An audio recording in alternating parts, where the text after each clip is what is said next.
this very quickly. I want to reiterate, make it really clear. We understand that the attack on the Freedom Party is an attack on black people. That's right. The attack on the Freedom Party, the effort to block or challenge our petitions, is a way that Lou Fidler, the people he works for, are doing exactly what our brother Ramon pointed to, standing in the schoolhouse door. It's the same tactic that Governor Forbes used, the same tactic that Governor Wallace used, That's right. the same tactic that people use to support white supremacy and to actually step in front of the forward movement of black and Latino people. It is an attack on our people. 42 or 43,000 people have already said yes to allowing the Freedom Party to be on the ballot. Anybody that opposes that, just be clear, they are not opposing the Freedom Party and the personalities that are organizing the Freedom Party. They are opposing the will of 43,000 people and are saying to those people that you cannot have an independent party. When Lou Fidler says that he has an issue even with Charles Barron, he is pretending that he has a personal issue with Charles Barron, when in fact he has an issue with black people as a group. He is standing against the will of black and Latino people and using this as an excuse as to why if nobody else will challenge, he will challenge, as though he is on some kind of moral crusade. He is in fact a racist who is trying to block the growth and development of a black political movement in this city, because he understands that it begins in the city, but it is going to be statewide. And understand this, the Freedom Party exists, period. That's right. If we are not waiting to get on the ballot to determine that there is a Freedom Party. The Freedom Party exists. Done. The Freedom Party will and there are elected officials in this city and in this state who are going to feel the reach and influence of the Freedom Party, whether we are on a ballot or not. Right. The Freedom Party is the new political, black and Latino-led political force in New York State. It is only beginning in New York State because it is going to move from New York State to be nationwide. I've been asked to be on a radio show in Detroit tomorrow morning. They want me to talk about the Freedom Party. I was on a radio show in St. Louis Monday morning. They want me to talk about the Freedom Party. The Freedom Party is going to exist all over this country. And the Freedom Party already exists. But we just need to make it clear to our people that the attempt to block the Freedom Party is an attempt to block you. These people who are opposing us, they don't disrespect Charles Barron. They don't like him, but they respect Charles Barron. That's right. They honor Charles Barron. They wish they had Charles Barron's courage. Right. They don't disrespect Charles Barron. They jump. They're afraid of Charles Barron. They're not afraid of you. That is what the issue is. They are not afraid of our people. And so they will come at us. But don't be fooled. They are coming at you. They are denying you your right to your self-expression. They're denying you your right to self-determination. And they are saying that black folk belong in a political margin. Freedom Party has taken us out of the margin, on the mainstream, on the front burner. Just be clear, the Freedom Party exists henceforth and forevermore. The Freedom Party already exists and is beginning now to stretch, grow, and develop. And our presence in New York State will be felt statewide and locally.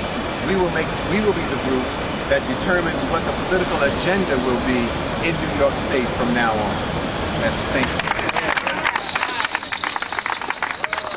Freedom Party! Freedom Party! Freedom Party! Freedom Party! Freedom Party! Freedom Party! We are saying today that this freedom train is taking off.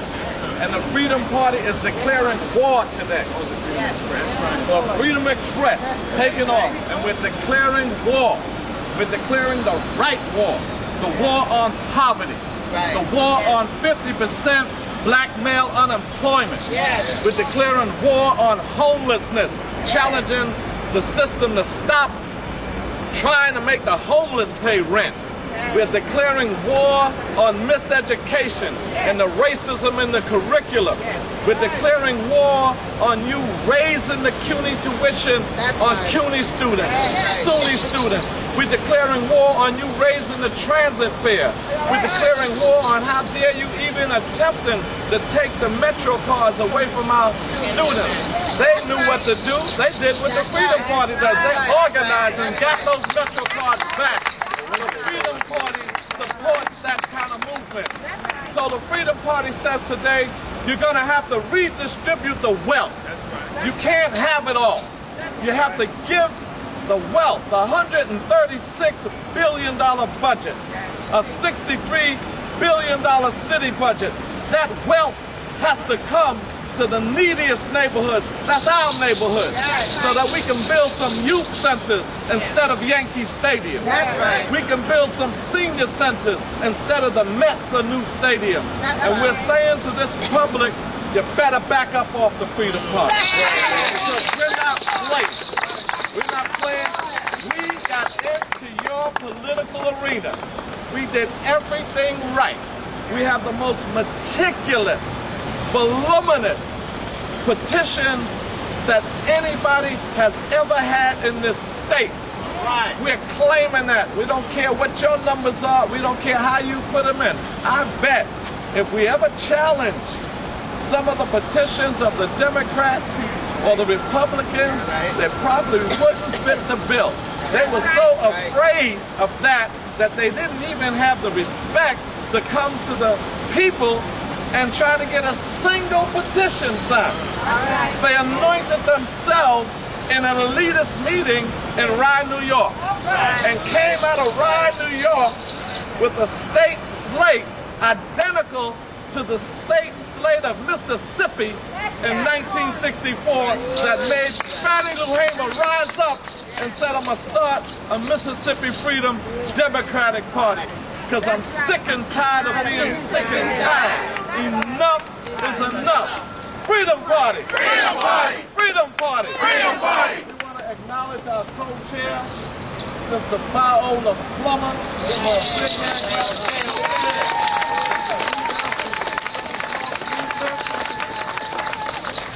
And if you have any questions, we'll open to that.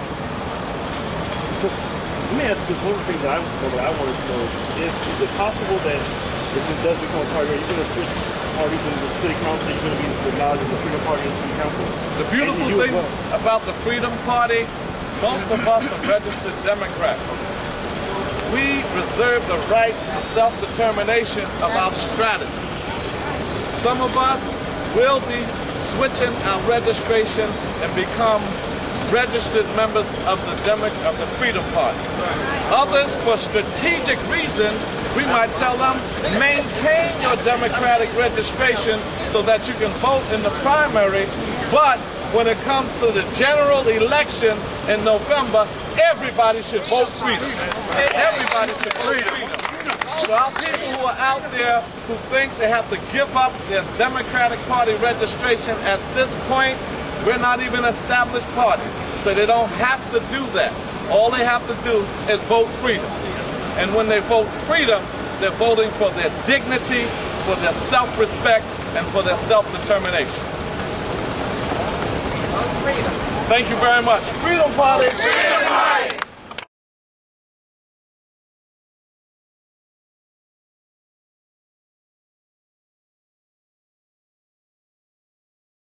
I am not going to leave here and not let the Assemblywoman say something. Oh, yeah. I was rushing. I got to maintain domestic tranquility.